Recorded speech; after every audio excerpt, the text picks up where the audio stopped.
বাংলার মুখ আমি দেখিয়াছি, তাই আমি পৃথিবীর রূপ খুঁজিতে যাই না। অন্ধকারে জেগে উঠে ডুমুরের গাছে চেয়ে দেখি, ছাতার মতন বড় পাতাটির নিচে বসে আছে ভোরের দোয়েল পাখি।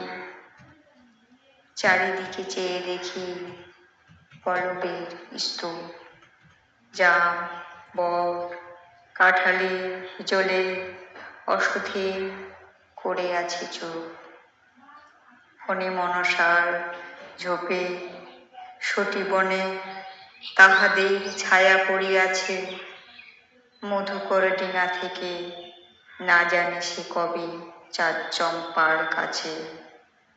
এমন হিজল বট তমালের নীল ছায়া বাংলার অপরূপ রূপ দেখেছিল।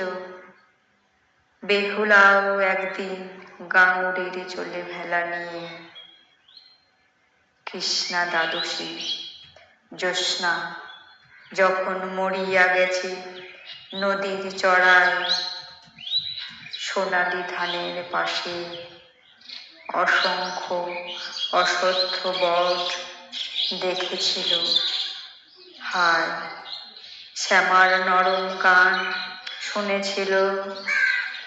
একদিন অমরায় গিয়ে ছিন্ন খঞ্জনার মতো যখন সে নেচেছিল ইন্দ্রের সভায়।